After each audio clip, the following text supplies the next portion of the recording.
Florida State has a lot of moves. It is a very busy December for the Florida State Seminoles. Florida State has reportedly found its next running backs coach with Cam Martin. We're going to give our thoughts on that one. We got some updates as well on the defensive side of the ball with Florida State's projected new quarterbacks coach as well with Brandon Harris. We've also got some news on the general manager position for Florida State in the front office. Derek Ray is a target for the UCLA job in that same role. We've also got some updates here from Michael Alford, and the Seminoles doing a lot of work here, working with a former Philadelphia Eagles executive to help give them a full evaluation of the program. We'll give you the whole rundown of that as well and what that means for Florida State. And then, too, transfer portal.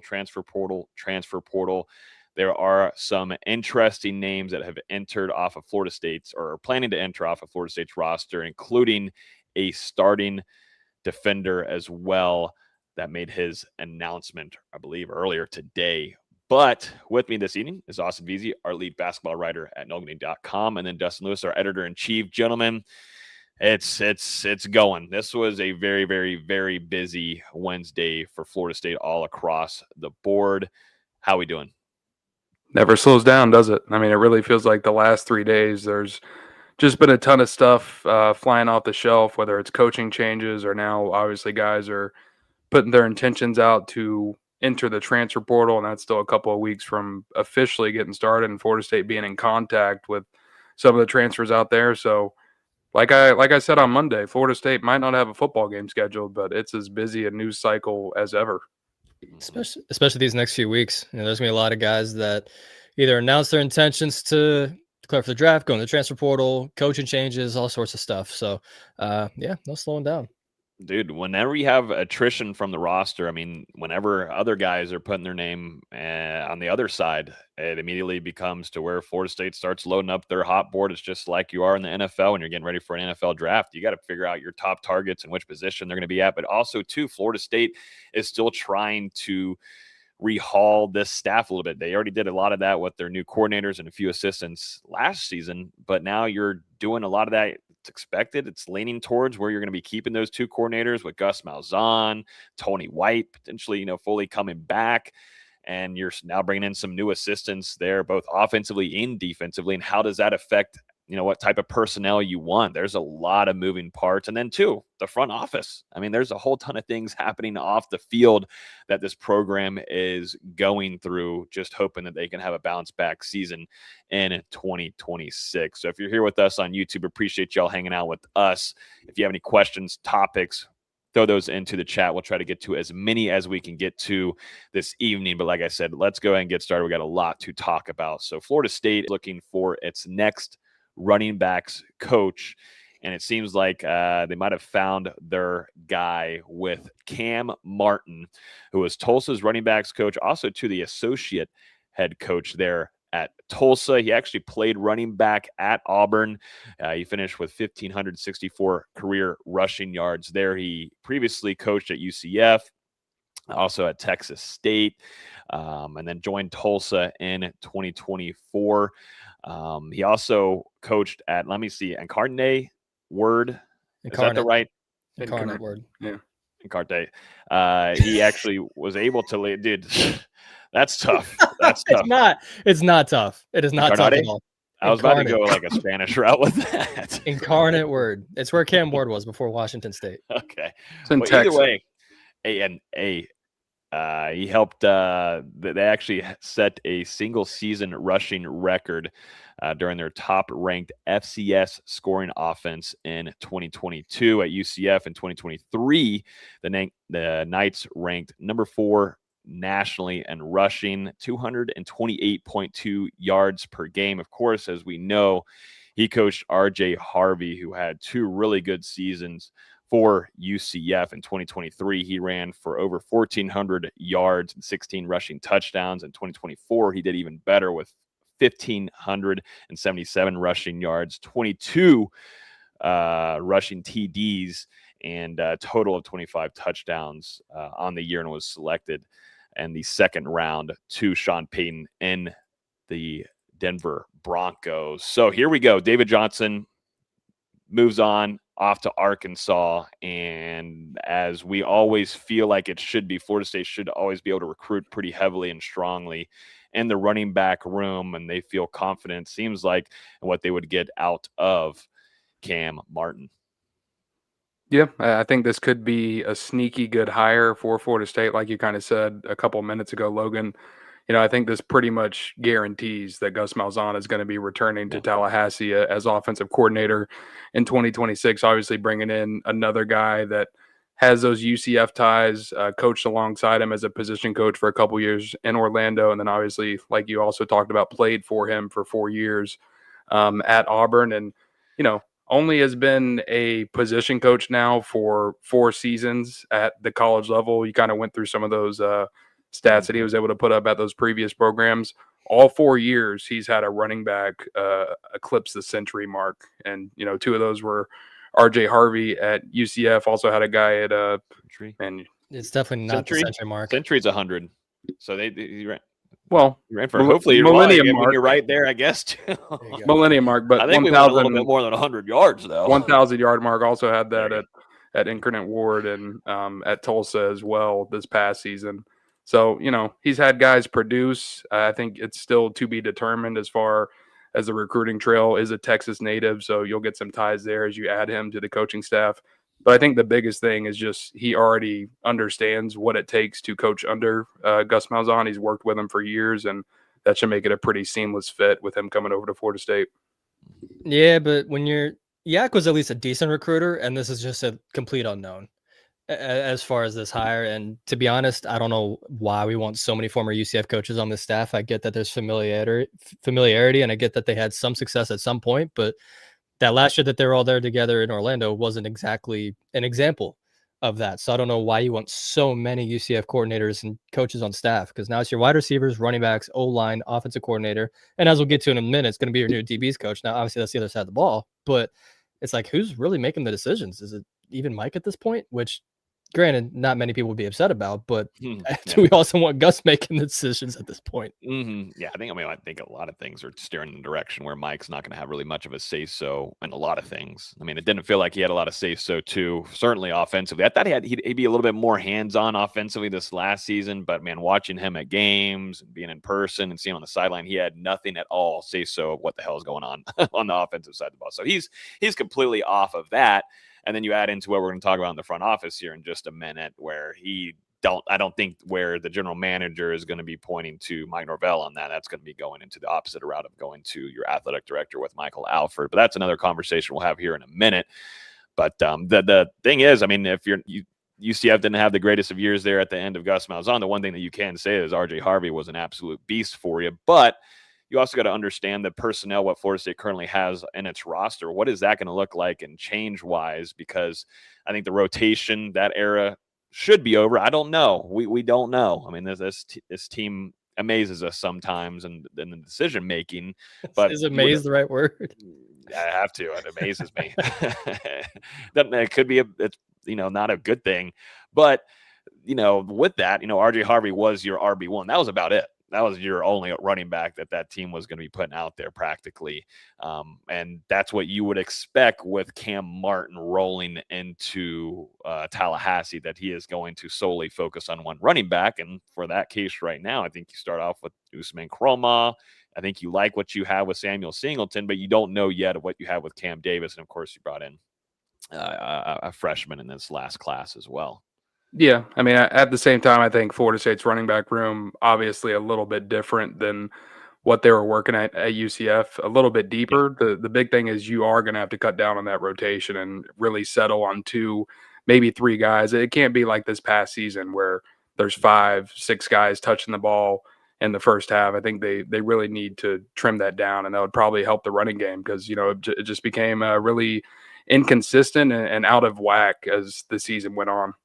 Yeah, they need to prioritize Sam Singleton and Kroma in that room. They showed you a lot this year, and the rotation didn't make sense. As good as Gavin Sawchuk was, even his playing time and snaps and carries bounce all over the place. So they got to really just settle on 2 or 3 guys. Like I know, Logan, you mentioned on Twitter earlier, you'd like to see Cam Davis be a part of that rotation. this point, we don't know if he can be in that rotation because he's hardly played.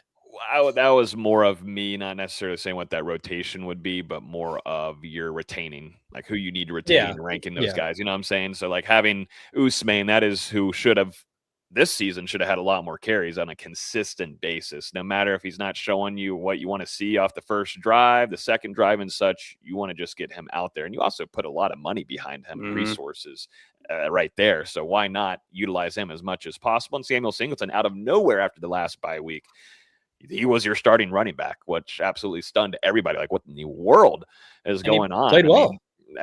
And he played well. That's why I think, like we've been talking about here, RB1 and RB2 right there is what you got, and that's what you work with moving forward. We'll see what happens with Cam Davis. He was dealing with injuries this entire season, and he got in a little bit here and there and played some special teams and such. But I think that rotational scheme has got to go. That's got to be it. And moving forward, I mean, I think that's what we were kind of thinking might happen going into the season. But like you said, Dustin, or in this last season, it's too loaded. There's just too many guys there. And Gus had to play that many. And but he didn't have to, but he did. Yeah, I mean, he didn't really have to. Yeah, but it's also, you got to put your best players on the field, and it clearly wasn't going to be a receiver. So might as well play 7 running backs. No. Well, if you're putting your best players on the field, Roydell Williams ain't coming back in November. No, so. that's that's valid. Yeah, but it seems with this guy, with Cam Martin, this guy, he wants to roll with one, and he wants to stick with that one. And if Usman or whoever it is, but I would lean on Usman's side because I think there's a lot of upside with him and a very high ceiling. Then okay, if he's tired a little bit, then you throw in Samuel Singleton, who has proven that he has some talent, and it was a starter for you at the end of the season. But that's who Florida State is eyeing right now, and it seems to be right now your next running backs coach for FSU. Yeah, and I mean, it wouldn't surprise me if there was some friction between Gus Malzahn and David Johnson with the way the running backs were used throughout the season. I think, with Cam Martin coming over, Martin and Malzahn are going to be much more aligned with what they want to do, considering that previous experience. And, I do have hopes for him on the recruiting trail. Was able to sign a 4-star running back there at UCF who had offers from multiple Power 4 programs. Tavian Swint in the last recruiting cycle also landed Stacey Gage, who was someone that had a lot of interest on the recruiting trail as well. Still early on, we'll see what he's able to develop into. I will say Yak, he was also the recruiting coordinator at Florida State. Very liked personality around the building and with recruits and with the media. But I also think the effort there has been a little bit lacking in the last couple of years. Mm-hmm. Well, let's keep moving here. Florida State on the defensive side of the ball, reportedly, Brandon Harris from UCF, their defensive backs coach over there. He is the brother of Tim Harris. He's the wide receivers coach for Florida State. He now joins his brother in Tallahassee. This was first reported by ESPN's Pete Thamel. But like I said, obviously familiarity with his brother, but also in Tallahassee with Mike Norvell. He was there in 2020 as a defensive analyst for Florida State. He spent just one season at UCF, where that secondary ranked number 25th nationally in passing defense, allowing 185.1 passing yards per game and creating 9 interceptions overall. On Monday, actually, Harris was selected as AFCA's 35 under 35, which signals he's viewed as an up and coming young coach there. What are y'all's thoughts on this pickup here? A lot of moving parts here, of course, with the Pat Surtain firing, dismissal, whatever you want to call it. And we're already seeing what this is doing to the defensive back room with the transfer portal. And we'll talk about a starter entering the transfer portal later on in this episode. Well, I still don't like Florida State moving on from Patrick Surtain Sr., but I will say bringing in Brandon Harris as a replacement, I mean, definitely some high upside here. You're getting in a younger coach who is going to bring in a lot of energy to this program, and he's been on an up and up trajectory here over these last couple of years. You mentioned his stop at Florida State in 2020 as a defensive analyst. That was the beginning of his coaching career. And since then, I mean, he's just continued to leap forward across the state of Florida. The cornerbacks coach at FIU in 2021, then was the cornerbacks coach at Florida Atlantic in 2022. Ended up earning a co-defensive coordinator title, and then late in the 2024 season served as their interim defensive coordinator for a couple of games before moving on to the defensive backs coach job at UCF. This past season, he's developed multiple all-conference selections throughout his career. I think the big thing is you just have these now ties across the state of Florida that he brings. A Miami native, played for the Hurricanes, was selected in the second round of the 2011 NFL draft. And, you know, he's been here at Florida State before, obviously the brother of Tim Harris Jr., and I'm sure those two guys have been in communication. So he's going to know what to expect once he gets to Florida State. And the recruiting chops that he showed so far, I mean, have been decent. They obviously have to get better, but since he's here in the Sunshine State, has been coaching here now for over half a decade, that can only be useful as he makes this move over to Florida State. Yeah, I'd say recruiting and development still a little bit of an unknown just because he's bounced around so much. He hasn't been able to put his feet down and really, mold some of these players. But like you said, I kind of like the upside here where, yes, it's another UCF coach, and maybe that's not something we want to go after, but he's been over the state of Florida. He's obviously got these ties all over the state. And, again, another former NFL corner like Surtain was, that there's at least some similarities there. I still think there's more to the Surtain story that we don't know yet. And maybe we'll never know. Maybe that's something they just keep locked inside the football-only facility for the next how many ever years until Norvell gets fired. But it's at least a decent swing. Again, I prefer someone that's at least a little bit better, or maybe not better, but maybe more established as a recruiter, because that's something Surtain did do well. Is he was at least getting these high-ranked guys in. Now, did they develop? That's a different discussion. So we'll have to see what goes on here with Harris. Mm-hmm. And as we do an outlook of this coaching staff so far defensively, I think there's certainly some question marks on the future of what you look like at the linebacker position. We know what you're getting now at the edge room. You've got Nick Williams coming in, which we covered on Monday, and he's going to be your pass rush coach there. And that was a big pickup too for the recruiting side of things. We did a pretty good deep dive on that in our Monday episode. If you want to go listen to him in that new edition. But, you're going to have Terrence Knight in there with your interior defensive lines. Right now, you still have John Papuchis as your linebackers coach. Now, Tony White did coach linebackers, and that's where it's becoming like, does Tony White take over the linebackers moving forward? And definitely, too, when you're adding in the defensive ends coach, you're going to have a handful of coaches on this staff, and then you're going to keep Evan Cooper as your safeties coach. And like we just talked about, Brandon Harris comes in as your cornerbacks coach. Now it's just being stuck on the question mark of what happens at the second level of this defense. And we know the lack of talent, plus also to production, recruiting on that side. That department has to get better. That position group has to improve. And it's been hurting this team on the defensive side of the ball for a long time outside of the 2 years that you had with Kalen DeLoach and Tatum Bethune once they got rolling for you on the defense. I think it's leaning that way for Florida State because, I mean, you look at it right now, each coaching staff, you've got 11 on-field coaches, and you can only have 10. And talked about it, but John Papuchis' contract is set to expire there, I believe, February 28, 2026. So Florida State, they're going to have to make a decision on his future one way or the other, whether that's him moving on to a new opportunity or the Seminoles extending him. But with the recent hires Florida State has made, like you mentioned, Logan, bringing in an edge coach to work with Terrence Knight, and now hiring a cornerbacks coach, that's 4 assistant coaches there, plus Papuchis is 5 at linebackers, and Tony White, obviously 6 as your defensive coordinator. It seems like things are setting themselves up for Tony White to ultimately assume that linebackers coaching job and, moving day by day. So we're going to have a decision there one way or the other. And I have a theory that Florida State just does want to spend extra money where it's not needed and just not fire someone 2 months before his contract's set to expire. Like, yeah, it's probably only saving them like a couple $100,000, but they did it to Surtain. Now there might have been more. Yeah, that's what I'm saying. Personal reasons. Yeah, there may be, like I said, I'm pretty sure there's a rush to that process potentially. There's probably more behind that story. Whereas Papuchis, you could probably just let walk in 2 months and save yourself a couple $100,000. Well, he's got a really good relationship with Mike. Those two are very, very close. Yeah, but as we've talked about since then, that just because you're close doesn't mean he needs to be on staff. Well, trust me, that So, loyalty absolutely shot Mike and I Mike Norvell. I mean, with Alex Atkins. I mean, that was. I mean, how many years were you going to go? I mean, we talked about it a ton on this show about the tenure of Alex Atkins and how god awful that offensive line was. But they had close relationship, And they I mean, kept him on the staff, and it happened for Adam Fuller. But that was more of the surprising move of letting go him more than Alex Atkins should have been gone a little bit earlier.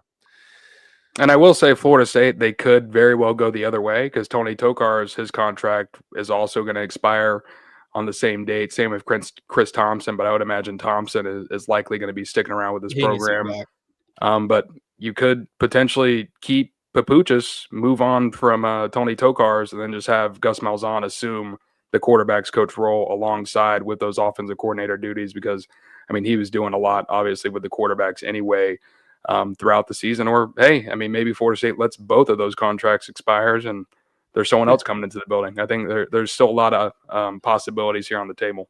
There's a lot.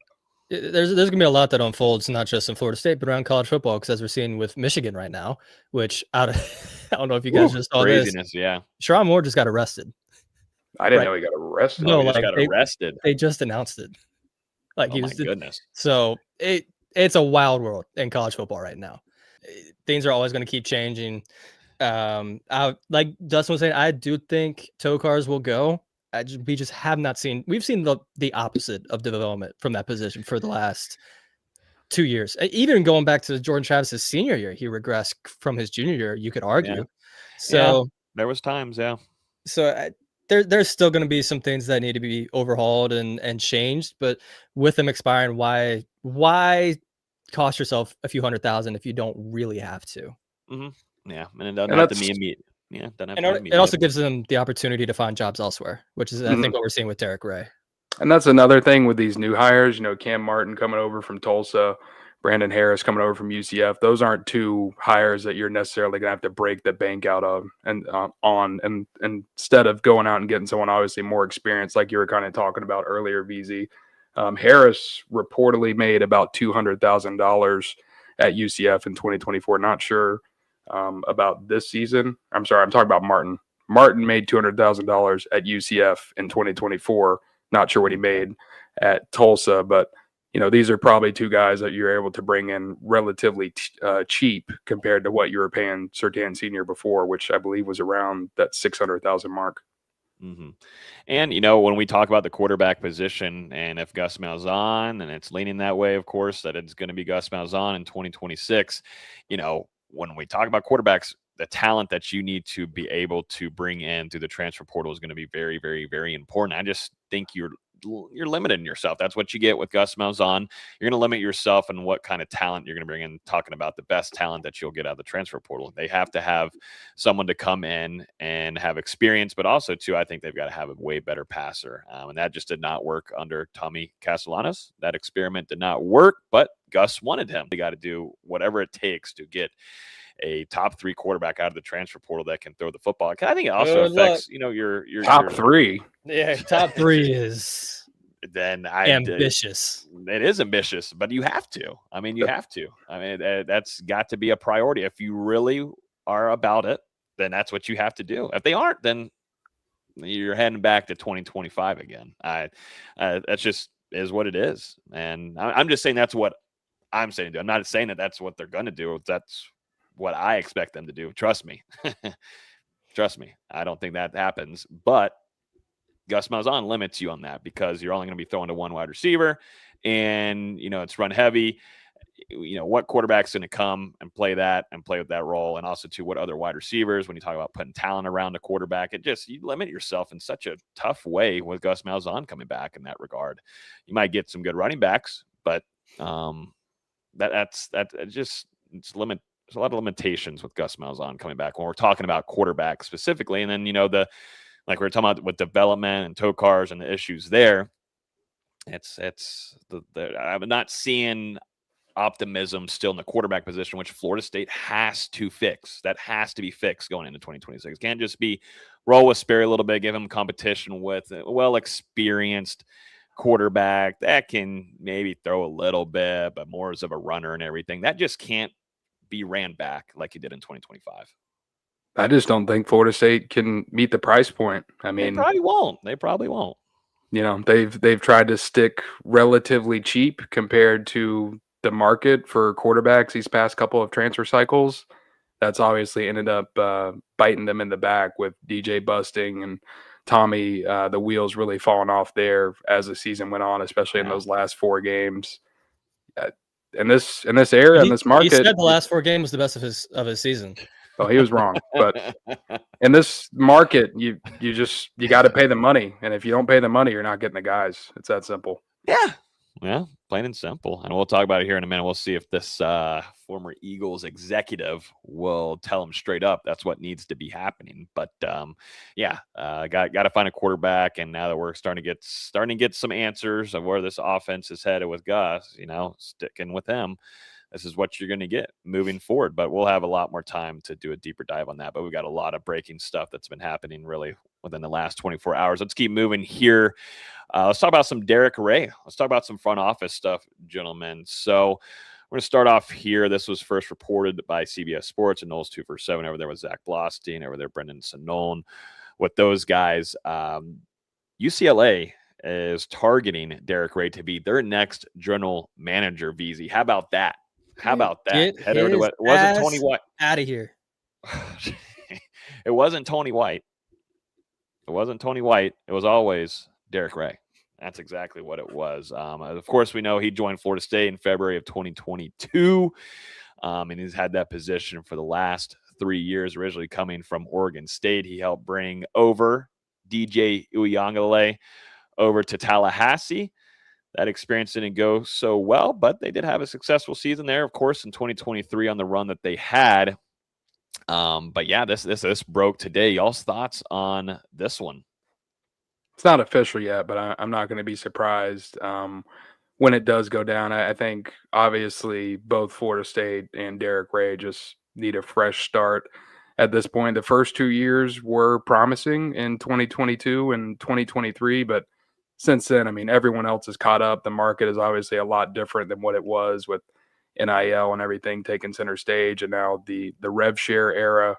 A lot of stuff has changed, and I don't think Florida State, Derek Ray, that front office, I don't think they've adapted with how quickly everything expanded. And, we've seen the failures over the past couple of years. Obviously, these past 2 transfer portal classes have been a disaster for Florida State, not just at the quarterback position, but, I mean, multiple the majority of the guys on offense and defense of Florida State brought in did not live up to the expectations whenever Florida State landed them out of the portal. And same thing with high school recruiting. I mean, it's been pretty rough for FSU as far as landing consistent blue chip talent and then developing those guys once they got on campus. And you lost a ton of guys right there late in the early signing period. We can go back to the KJ Boldens, Armando Blunt, Jordan Pride, Keldrick Falk, last year Solomon Thomas, obviously Javian Hilson, Myron Charles. Those are all 3 guys would probably be playing for you if they'd ended up at Florida State.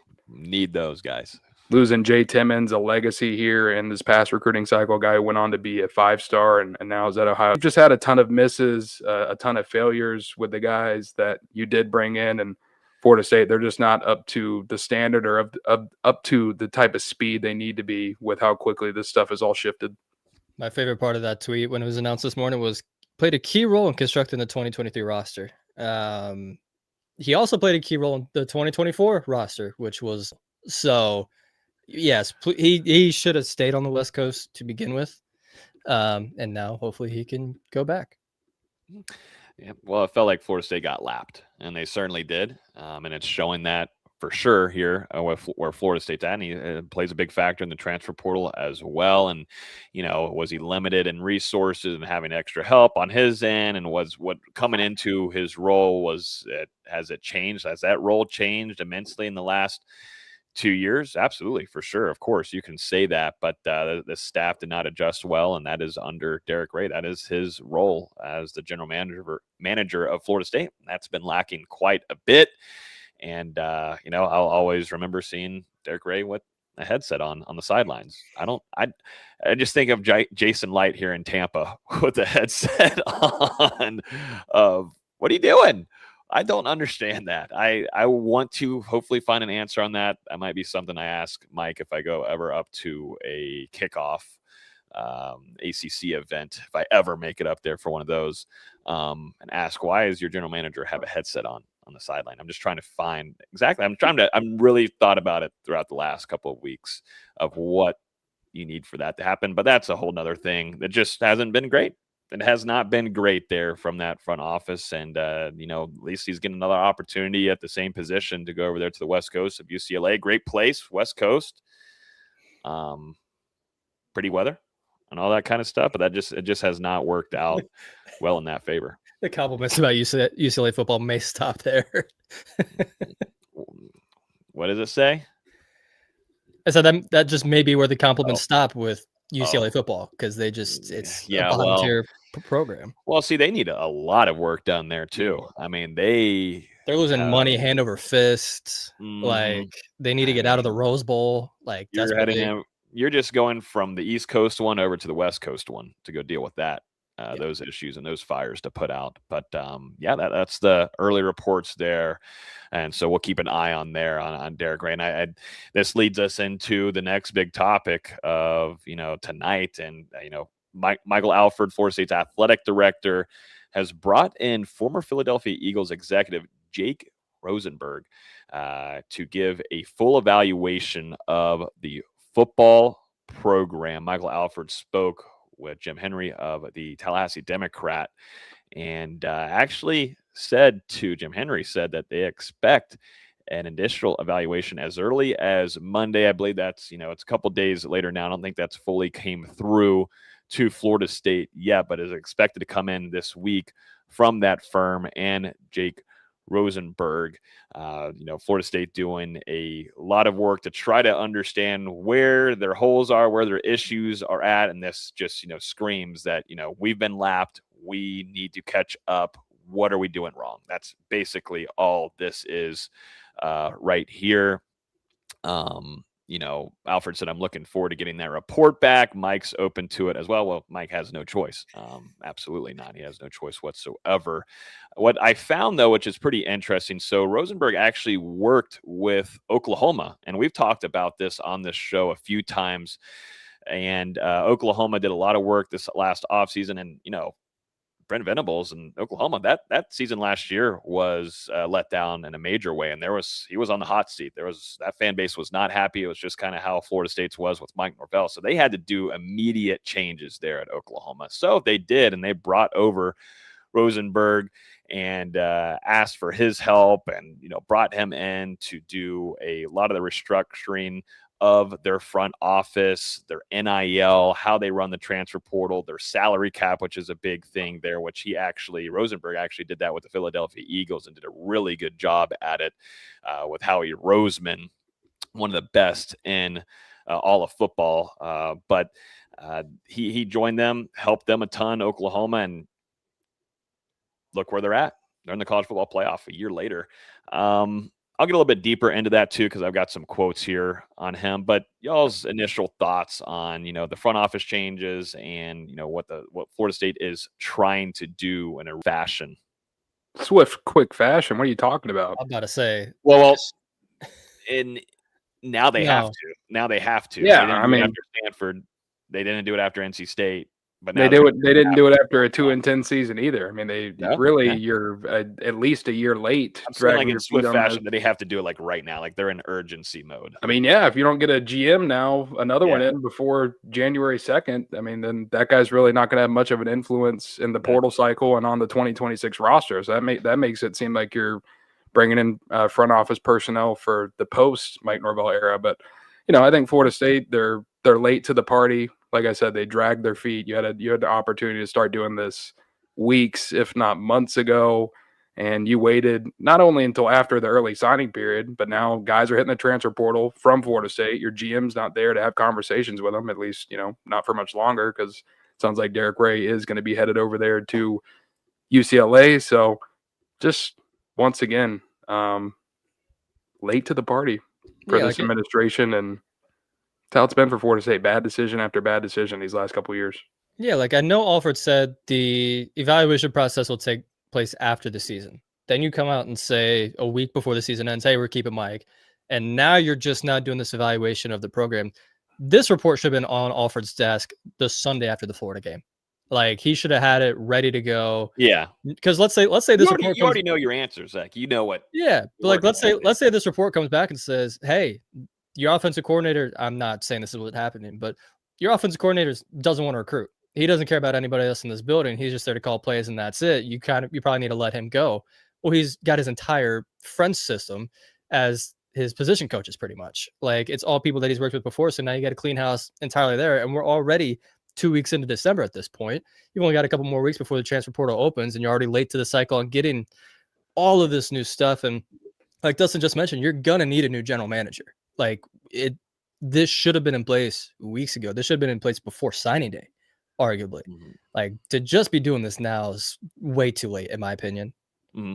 Mm-hmm. Yeah, I go back to and I know UF's situation is different. They actually moved on from their head coach like they should have, and they already had their plan set up, and they got their general manager. I don't think really it played a vital part of how long it was going to take for them to find a new head coach. They already had their general manager set up, ready to go, and not saying that was the perfect hire. We don't know if it's going to be the best hire for UF, but it just, in simple terms, Florida State, like y'all said, late to the party, and they've waited so long to do these things. And I think it plays such a big role too in your retainment, because with your retainment comes in NIL, your salary, how much money you're putting there in the cap for all of that kind of stuff. And you would like for a general manager to be on site in Tallahassee to be able to handle all of those things, but it might be just a week or 2 weeks before the transfer portal, and it's going to be rushed very, very quickly. And it's always been talked about immediate fix, at least from Mike and of course from Michael Alford. Immediate fix did not happen in 2025.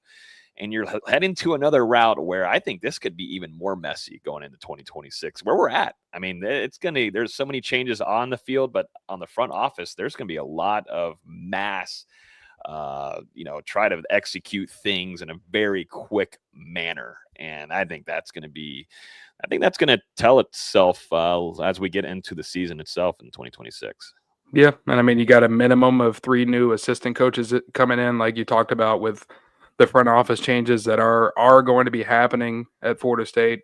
We'll see how many guys end up leaving in the transfer portal, but I'm on the record of, I don't believe this 2026 class coming in for Florida State, there are necessarily a lot of guys who can make a difference from day one. And you signed 32 guys from the high school and junior college levels. Now you got to stack transfers in alongside them, replace your entire offensive line, obviously. So it's a big mess. And, we were talking about how Florida State was retooling and revamping last year. They've got to do even more work this time. Yeah, you're going to need at least 3 starters on the offensive line, if not 4. I think all of us feel pretty good about Sandman Thompson stepping in at center. But a lot's going to depend on, does Deuce Robinson come back at wide receiver? Can you retain Chroma and Singleton? What's going on at quarterback? I think we all agreed that an upgrade needs to be made there, but is that what Florida State goes out and does? They need 2 starting linebackers. They need a pass rusher. They need probably a defensive tackle. They need at least 1 starting corner. They need at least it really depends on what happens with Little there. But you need a lot of starters that aren't on this roster right now. As Dustin just mentioned, you brought in a huge signing class, and none of them are going to play next year, except maybe 2 or 3. They got a lot of work to do, and they got a lot of money to spend, and you have 2-3 weeks to get that general manager in place. Mm-hmm. So here's what Rosenberg did for Oklahoma. He helped guide the establishment and refinement of their new recruiting model, a process that will provide best practices for other OU sports programs as well. I also mentioned what he was able to do in his 12 years with the Eagles, critical oversight of player signings, acquisitions, salary cap management, contract negotiations, compliance with the NFL's collective bargaining agreements, roster building, strategic planning, and more. And, as we head into this new dimension of college football, that becomes such an important asset for these programs. And Florida State, I don't think, felt like that was really of importance, or had it just in the back of their mind and were going to procrastinate on it as long as they could until it absolutely ate you alive, to where bottom tier or low tier ACC teams. We can just go ahead and say bottom tier Stanford football programs could beat you with backups. That's how long they wait. And it doesn't, in this day and age of football like this, these things happen very quickly. And it's just stunning to see where Florida State got Stanford caught up to Florida State with football, not soccer, not women's soccer. Also, shout out to women's soccer team, national champion. Should have started off the show with that. Absolutely. Shout out to the women's. Incredible game, close game, and won there at the very end. Shout out O'Keefe, the goalie. I know. Dude, she's insane. Can she play linebacker? Can she play linebacker? She can get a couple PBUs for me. Shit, she could play off the edge. She could tip off some passes for me, right? But yeah, soccer was awesome. But this isn't soccer. Florida State got beat by Stanford, and that's exactly where they're at right now. This is where they're at, and a lot of it has to do with the front office, gentlemen. Well, I just think, and also, they got high on their own supply. I mean, you had those two really good seasons in 2022 and 2023. Yeah. You brought in, multiple guys who didn't have very much production at their previous stops before getting to Florida State, and turned them into reclamation projects and sent some of those guys to the NFL. You did have some guys who were like low 4 stars or 3 stars from your recruiting classes come in and develop into starters and guys who contributed at Florida State. And I think they just thought that method was going to keep on working. And like we've talked about, they didn't really adapt. And I don't feel like the effort has been there either. And now Florida State's caught up in it. Mm-hmm. Yeah, so we'll see. And that report should be coming anytime soon there from Rosenberg and his team. And I bet there's a lot that they found. How many pages do you think that document has there, D-Lou? How much do you want to bet that the first page says you got to fire the head coach? Well, number one, here's your biggest issue. Might have gave a lot of money, too much money. I mean, that's a whole nother conversation. But yeah, we'll see what ends up happening there. Moving forward, though, we got to make some Thursday night football picks. Shout out to our friends over there at Sleeper. Gentlemen, we actually have some Thursday night football that we can make some picks on down here in Tampa. I'll be there in Raymond James. The Bucks got to get back into the win column, and they've got to find some momentum. It has not been looking good. There's talks about Todd Bowles on the hot seat, Baker Mayfield, what's going on there? But Mike Evans is likely to be back Thursday night. Also, to Jalen McMillan, one of their second-year wide receivers. So we got a little bit to work with here, gentlemen. And you get to see some Kirk Cousins. Is there a Nick Cousins? No. At least not to my knowledge. There's got to be a Nick Cousins out there. Let us know in the comments if you're Nick Cousins. But or if you know someone named Nick Cousins. Not in the league. No. Easy pick for me, though, gentlemen. I'll start us off hot. Drake London is out for this game on Thursday night, and Kyle Pitts absolutely eats up and dices up. Usually Tampa Bay, they have a rough time stopping him. Certainly, too, with how the defense is playing for the Bucks and Saracia Dennis. Not saying that it's going to be a big loss for the linebacker room, that he's not going to be playing tomorrow night, but still going to have a backup there. And Kyle Pitts should have a good game, and he only needs 60 in receiving. I don't know. And it's juice. 60, bro. It depends on how. I don't feel comfortable about that at all. Let's 2 games, 82 and 90, and this Bucks defense is. Then he had like 60 in the 4 games combined before that. Yeah, it's getting hot though. It's getting hot, and Drake London's out. I mean, who else is he going to throw to? When it's getting hot, that makes me not want to pick it. I would look at well, we have no choice. We have no choice to pick the hot. What is Bijan Robinson in receiving? Can you shave him down 25? I mean, he's another one that usually has success against the Bucks. I'm gonna trust y'all when it comes to the Bucks because I don't pay attention to them. So y'all go crazy. I don't trust the Bucks. Yeah, don't trust the Bucks, so go the other way. I saw Mayfield at like 213.5, and I'm like, I don't know. Yeah, I don't know about that one either, brother. I don't know about that one either. What about the Falcons' defense has been Swiss cheese, though. Yeah, I mean, the Falcons are not a great football team either. Both are playing at an average level, sadly. The Bucs should win this game, but average is strong. What else? What are we thinking here? Bucky Irving, 2 back-to-back touchdown weeks from him. So that's always in the back of my head. Chris Godwin dropped a touchdown last weekend. Does he bounce back? No. Kate Otton's not playing in this game. So I don't know what. Can we do less? Might as well. I mean, but are they just going to. I think I would do less if he was playing. Would they just, whatchamacallit, push it? They might just push it if it doesn't get on there, though. Also, random elite jersey matchup for this game. Bucks going with the creamsicles, Falcons rocking the throwbacks as well. Awesome aesthetic game. Yeah. No, it should be fun. It should be a good one. Hopefully the Bucks turn back around. That's a Winfield touchdown? No, I believe that was tackles. What about yeah, I just don't like Baker's passing right now, to be honest with you. I really don't. I would say Cousins more. Yeah. Bucks yeah. Just, even going down to shave him a little bit, even down to 175 would not be a bad idea. I mean, I'm just telling you, it's just not been so pretty from this defense. Mm-mm. All right, maybe Kirk Cousins 175. Cool with that. That's still got a good times on it as well. Yeah, 1.29. It's not bad. Could be a little steal there. Okay, we got some promos. Bang, easy. Oh, we can't use that. Oh, multiplier boost. Can we use that? No, can't use that one either. I think we ran out. We do so many picks now. We run out of how many we can do. Let's do. I would add McLaughlin field goals on there. You want to do field goals as well? Got a feeling there's going to be some kicks in this. It's Thursday night football. It's always pretty ugly.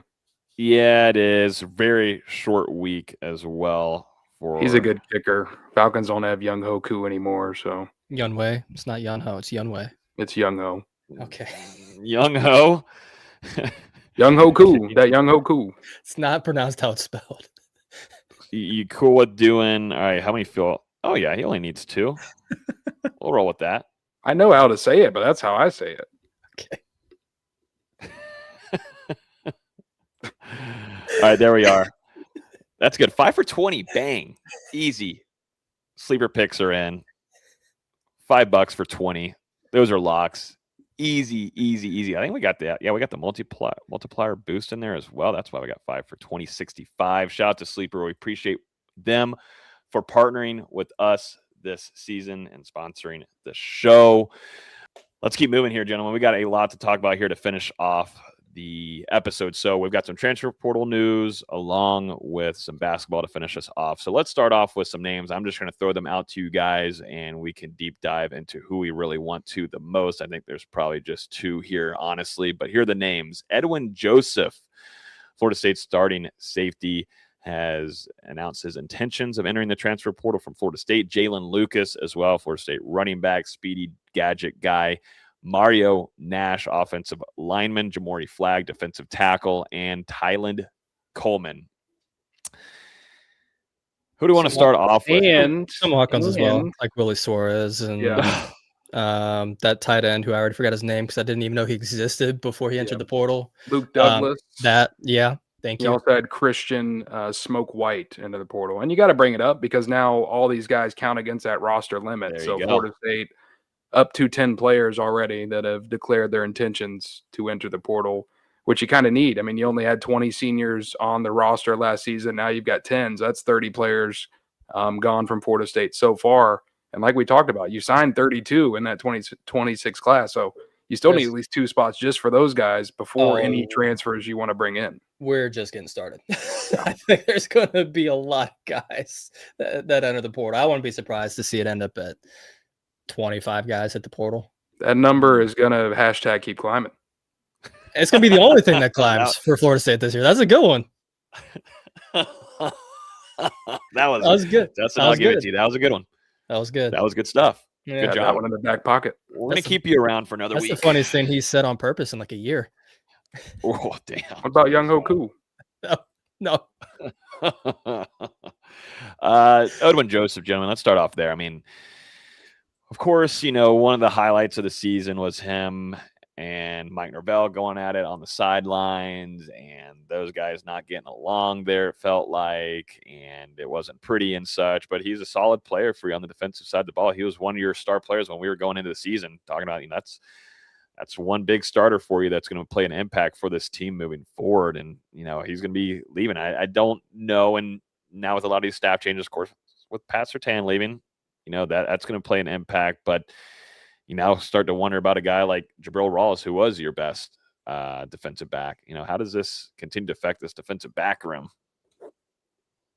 It's something to watch. I mean, obviously, it didn't seem like very many guys who are currently on the team and recruits as well. We've already seen a blue chip recruit in the 2027 class decommit from Florida State, but didn't seem like very many people were pleased with FSU's decision to move on from Surtain Sr., and it didn't seem like they were informed about the move before it happened. I mean, guys found out on social media just like a lot of other people. So seemed pretty surprising to them. I don't know, but, Edwin Joseph, pretty up and down, I would say, in 2025. Like, there were some promising flashes, obviously the 3 interceptions, but then just some really head-scratching moments. The confrontation between him and Mike Norvell during the Stanford game, that stretch of penalties in the North Carolina State game where he committed the offsides on the field goal and then the pass interference, then gives up the touchdown there.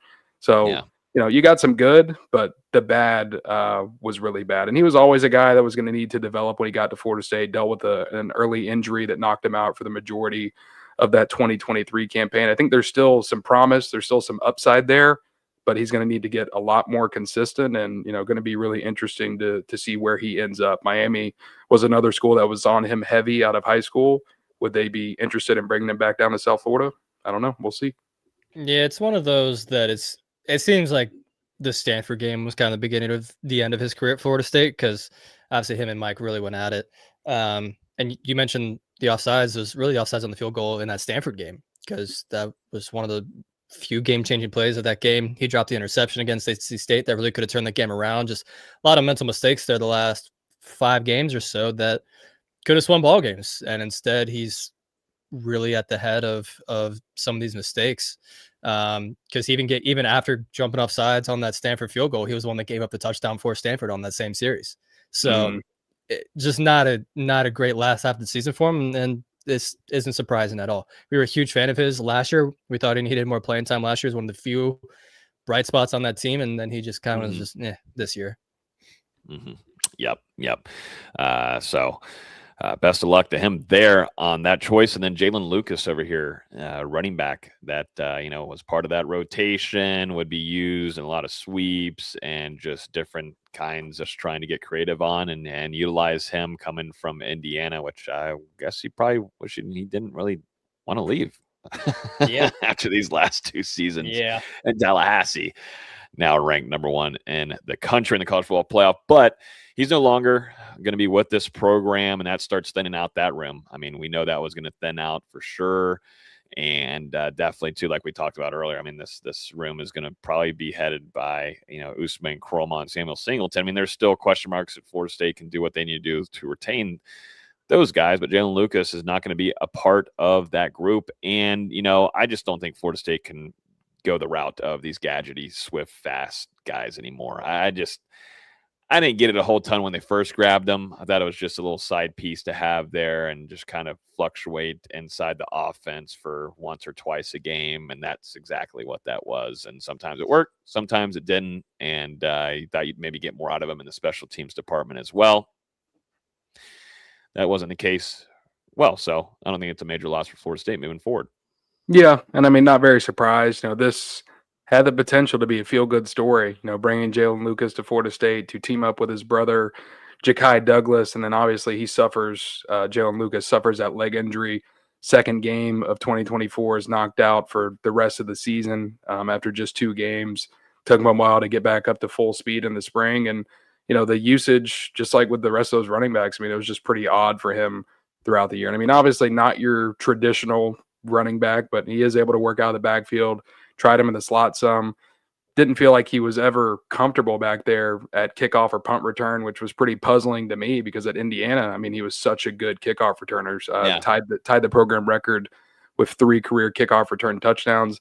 I don't know if maybe the injury or something affected his confidence coming back this season, but just didn't look the same out there. You had some good moments, but they were few and far in between. Like I think Florida State had a couple of good kickoff returns against Virginia Tech, but other than that, didn't really do much there. And obviously, the punt return unit was what the punt return unit was. Just never really got to see that explosiveness, that athleticism that you thought you would from Jalen Lucas. I mean, a dynamic athlete coming into Florida State, and he never ended up reaching the end zone during his 2 years as a Seminole. So I think just disappointing to see how it worked out. Yeah, I also just don't think he got that much opportunity at kick return. Like he only had, like I'm looking at him now, he had 11 total kick returns in 2 years at Florida State. Now, granted, he only played 2 games his first year here, but that in 14 games, only 11 kick returns, he had 43 in his first 2 years at Indiana. Like he was a freshman or not even just a freshman All-American, first team All-American at kick return. And he didn't really get that opportunity, just where he really shined there. Just another one of the many puzzling things the staff has done the last couple years. But yeah, it's one of those where, yes, he's talented, but Florida State can never find the right way to use him. But it's also kind of hard to fit 5'6" gadget guys into offenses, especially when he's dropping passes, because he dropped a few bad ones this year. Yeah, and you're in a running back room with 10 or 12 people, it feels like at times. And you have wide receivers that are doing, so many sweeps for you and stuff like that. Staff couldn't really figure out how to utilize them and stuff like that. But another name too, Mario Nash, Jamori Flagg, Tylen Coleman, those guys enter there. Don't really need to do a deep dive into them. Never really saw Jamori Flagg, big boy there at defensive tackle. Mario Nash, I think, is one that you felt optimistic about what you could do with him at the offensive line position, and all of us on here didn't expect much from Tylen Coleman, so don't need to go further on him, but maybe Amaro Nash. Yeah, I mean, 4-star guy coming into Florida State was always going to need to develop, and even this year when Florida State went to the reserves, he was one of the guys that never ended up seeing the field for the Seminoles. Opposite can be said for true freshman Sam Thompson, who Austin brought up earlier. I think we're all pretty high on, and he's got a potential to be a starter for Florida State there in the middle in 2026. So I just don't know if you saw those same promising flashes from Nash Jr. and, maybe he'll head back over there to Mississippi, because he did have some interest from Mississippi State coming out of high school. He's actually committed there, wasn't he? If I'm not mistaken. Yeah. So he needs to add some size for sure, I think, as well. But it's clear he wasn't going to start next year for Florida State, probably not even the year after that. So bye. Yeah. A rehauling of the offensive line is incoming anyways. And if you're looking to start, I mean, there are some guys that I think Herb Hand likes and he feels like they can develop, but there's only a few. I mean, he was pretty point blank about that even before the season when we spoke with him. Felt like he was starting to get an understanding of who his starting 5 were, but felt like there was maybe 1, if not 2, that he would feel confident about putting out into a game for a series or 2. So he's very picky on who he has, and I like that. I mean, that we did see that room improve, and that's any FSU fan will take above average play, and that's what you got from this offensive line this season. Let's finish it off, VZ, with some basketball. Of course, not able to get that win at Houston, a really talented team that they were going to be facing. Knew that was going to be the case, but you did see better play from Luke Laux' team, and what can that do moving forward for them overall as they head into these next couple of games? Yeah, it was good to see them in person for the first time for me this season. Got to meet all the new coaches, all the new staff. Really good to talk with them and just get to know them a little bit. It was a great experience, and definitely a much harder fought game than the previous 2 games against Texas A&M and Georgia, where they were just mollywopped, for lack of a better term. But Houston's a really good team. That backcourt with Emmanuel Sharp and Kingston Flemings is really as good as it gets in the country, and Florida State's just not that talented of a team. But every time Houston went up 13 or 15, Florida State would fight it back down to 5 or 6, but they could just never get back over that hump to get themselves back in the game. I was more impressed that they out rebounded Houston, because that's not going to happen very often this year. And Florida State was down Alex Steen in this game. He's dealing with a groin injury, won't miss too much time, but they felt he needed some rest. And you shout out guys like Alair Malouk and Shah Muhammad for giving some athleticism on the boards, and a couple more shots fall. Who knows how that game goes? But overall, I was at least pleased with the effort. And again, this is year 1, so I'm you got to have some patience with this kind of stuff. But as Laux said in his post-game press conference, he says, hey, we scheduled this way for a reason because we want our program, we want our guys, we want our administration to see what real college basketball programs look like, what they feel like, how they're built. And Florida State's just a really long way away from that. I've been told some NIL numbers this week, and basically the NIL number that Florida State's working with is about a third to a fourth of what the other teams have that they've played this week. So massive disadvantage there, and they're at least trying. They didn't quit like they did in the Georgia and the Texas A&M game, and luckily it gets a little easier these next few weeks. They play UMass and Sunrise next week. They do travel to Dayton next week, which will be interesting. But then they also play literally the worst team in Division I college basketball in Mississippi Valley State that same week. So a chance to rack up some wins before ACC play starts off in literally the hardest way possible. Yeah, they at least kept it competitive there in Houston, and hopefully they can use these losses as a learning experience. Obviously, the season conference play hasn't even begun yet. Still have a lot to play for, and just need to clean it up here moving forward. Mm-hmm. Hey, we'll see if they can do it for sure. We've got a lot of content coming over there at NoleGameday.com from VZ, along with Dustin. I think he cranked, close to 10 today, just with how much stuff was going on across the board.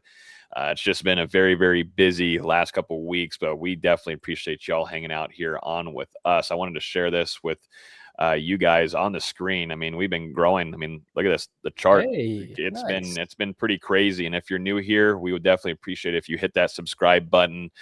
Growing at a pretty good pace so far the last couple of weeks, definitely since the latter. So we're deeply appreciative of it. So if you're new or haven't hit the subscribe button, consider doing that right now. We would definitely climb with us.